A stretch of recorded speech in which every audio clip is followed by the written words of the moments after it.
From the Target 12 investigators, Mayor Jorge Elorza and the Providence City Council are suing State Education Commissioner Angelica Infante-Green over funding for the Providence schools. At the heart of the dispute, the state-controlled school district says Providence leaders shortchanged the schools in the city's budget.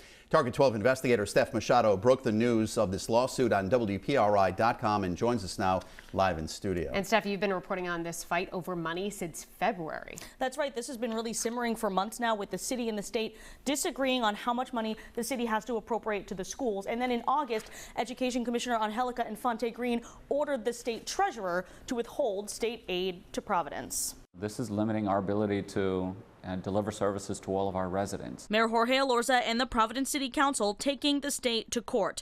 The dispute is over how much money the city has to give to the state-controlled Providence schools. The state claimed last fiscal year the city needed to send $135 million to the school district, an increase of nearly $5 million from the year before. But the city refused and level funded the schools at $130 million. They've been overly generous in interpreting the law to benefit and to suit them. Elorza says the city disagrees with the state's math. It's a complicated calculation that comes from the Crowley Act, a law that allowed state leaders to take over the schools in the first place. It says the city must increase its appropriation to Providence schools by the same percentage as the total of state aid to schools goes up.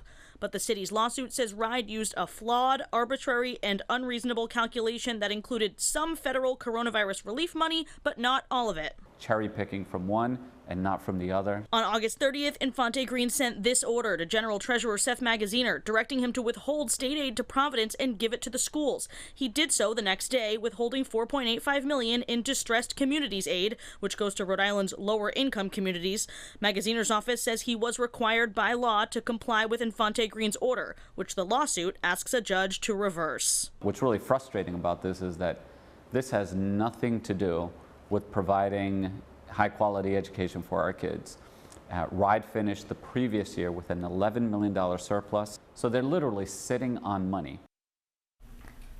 And I asked Infante-Green and the Rhode Island Department of Education for comment last night. They have not yet commented. With the Target 12 investigators, I'm Steph Machado, 12 News.